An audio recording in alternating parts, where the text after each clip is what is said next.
ট্রাম্পের ইরান যুদ্ধ ঠেকাতে ব্যর্থ মার্কিন সিনেটে ধাক্কা খেল যুদ্ধবিরোধী প্রস্তাব। ইরানের রণক্ষেত্রে ট্রাম্পের হাত আরও শক্তি হল। ইরানের রণক্ষেত্রে যখন যুক্তরাষ্ট্র ও ইসরায়েলের মিসাইল হানা নিয়মিত ঘটনায় পরিণত হয়েছে, তখন সেই যুদ্ধের উত্তাপ আছড়ে পড়েছে ওয়াশিংটনের ক্যাপিটাল হিলেও। প্রেসিডেন্ট ডোনাল্ড ট্রাম্পের এই সামরিক অভিযান কি শুধুই আত্মরক্ষা, নাকি এটি কংগ্রেসের ক্ষমতাকে পাশ কাটিয়ে নেওয়া? এই প্রশ্নকে কেন্দ্র করেই বর্তমানে উত্তাল মার্কিন রাজনীতি। সম্প্রতি ট্রাম্পের যুদ্ধ ঘোষণার ক্ষমতা সীমিত করতে মার্কিন সিনেটে একটি গুরুত্বপূর্ণ প্রস্তাব আনা হলেও রিপাবলিকানদের প্রবল বাধায় তা ভেস্তে গেছে। বুধবার সিনেটে প্রস্তাবটি ৪৭-৫২ ব্যবধানে বাতিল হয়ে যায়। বিদেশের মাটিতে ট্রাম্পের সামরিক তৎপরতা সীমিত করার পক্ষে যারা অবস্থান নিয়েছিলেন তাদের জন্য এটি একটি বড় ধাক্কা। এই ফলাফল স্পষ্ট করে দিয়েছে রিপাবলিকানরা বর্তমান প্রেসিডেন্টের সামরিক অভিযানের প্রতি কতটা একাট্টা। একই ধরনের একটি প্রস্তাব বৃহস্পতিবার প্রতিনিধি পরিষদে হাউস অব রিপ্রেজেন্টেটিভস এ তোলার কথা থাকলেও সেখানেও এটি পাশের সম্ভাবনা খুবই ক্ষীণ। সিনেটে দিনভর দুই পক্ষের উত্তপ্ত বিতর্ক চলে। প্রস্তাবের সমর্থকরা দাবি করেন, ইসরায়েলের সঙ্গে জোট বেঁধে এই যুদ্ধ শুরু করে ট্রাম্প তার সাংবিধানিক সীমা লঙ্ঘন করেছেন। মার্কিন সংবিধানের ২ নম্বর অনুচ্ছেদ অনুযায়ী কোনো তাৎক্ষণিক হুমকির মুখে কেবল আত্মরক্ষার খাতিরেই প্রেসিডেন্ট আক্রমণ চালাতে পারেন। অন্যথায় যুদ্ধ ঘোষণার একক ক্ষমতা কেবল কংগ্রেসের। সিনেট ফ্লোরে কথা বলার সময় সিনেটর টিম কেইন যুক্তি দেন যে গোপনীয় ব্রিফিংগুলোতেও ট্রাম্প প্রশাসন এমন কোনো প্রমাণ দিতে পারেনি যা দিয়ে প্রমাণ হয় যে ইরান থেকে যুক্তরাষ্ট্রের উপর কোনো আসন্ন হামলার হুমকি ছিল।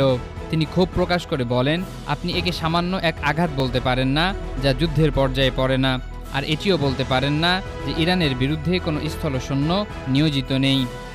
গত ২৮শে ফেব্রুয়ারি সামরিক অভিযান শুরু করার পর থেকে ট্রাম্প প্রশাসনের যুদ্ধের সপক্ষে একের পর এক ভিন্ন ভিন্ন যুক্তি দিয়ে আসছে। ট্রাম্প দাবি করেছেন, ইরান তাদের পারমাণবিক কর্মসূচি পুনর্নির্মাণ করার চেষ্টা করছিল, যা গত বছরের হামলায় ধ্বংস হয়ে গিয়েছিল বলে তিনি আগে দাবি করেছিলেন। এছাড়া ইরান যুক্তরাষ্ট্রের উপর হামলার জন্য দূরপাল্লার ক্ষেপণাস্ত্র তৈরি করছে বলেও তিনি অভিযোগ করেন। অন্যদিকে পররাষ্ট্রমন্ত্রী মার্কো রুবিও সাংবাদিকদের জানিয়েছিলেন যে ইসরায়েল ইরানে হামলার পরিকল্পনা করছে, যার ফলে মধ্যপ্রাচ্যে মার্কিন স্বার্থে আঘাত আসতে পারে। তবে ট্রাম্প পরে এই দাবির উল্টো কথা বলেন। তিনি জানান, ইরানই মূলত ইসরায়েলে আসন্ন হামলার পরিকল্পনা করছিল। রিপাবলিকান সিনেটর জেমস রিশ যুদ্ধের পক্ষে দাঁড়িয়ে বলেন, গত ৪৭ বছর ধরে ইরানের শত্রুতামূলক আচরণই প্রেসিডেন্টের সামরিক পদক্ষেপকে বৈধতা দেয়। তিনি দাবি করেন, ইরান গত বছরের ১২ দিনের যুদ্ধের পর ফের তাদের পারমাণবিক ও ক্ষেপণাস্ত্র কর্মসূচি চালুর চেষ্টা করায় প্রেসিডেন্ট এই হামলার নির্দেশ দিয়েছেন। ট্রাম্পের যুদ্ধ ঘোষণার ক্ষমতা সীমিত করতে মার্কিন সিনেটে ওঠা প্রস্তাবটি ৪৭-৫২ ব্যবধানে বাতিল হয়ে যায়।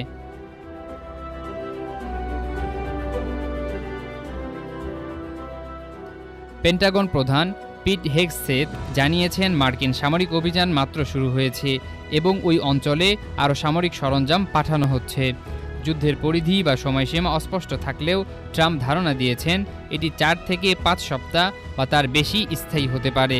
তবে সিনেটর রিশ আশাবাদী যে এটি কোনো চিরস্থায়ী যুদ্ধ নয় এবং খুব দ্রুতই এর সমাপ্তি ঘটবে। প্রস্তাবটি সিনেটে পাশ হলেও আইন হওয়ার পথে অনেক বাধা ছিল।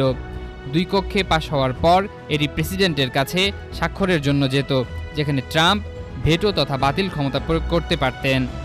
সেই ভেটো কাটাতে কংগ্রেসের ২/৩ সদস্যের সমর্থন প্রয়োজন, যা বর্তমান পরিস্থিতিতে অসম্ভব। তবুও বিশ্লেষকরা মনে করেন এই ভোটাভুটি গুরুত্বপূর্ণ।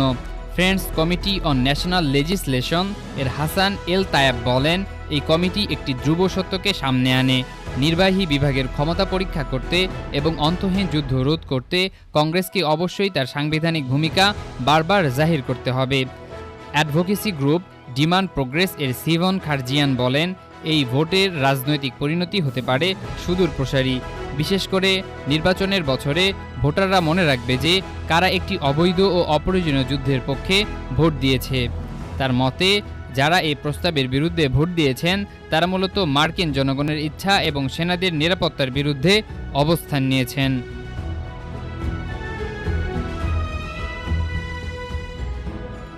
মারুফ বিল্লাহ, SBS বাংলা।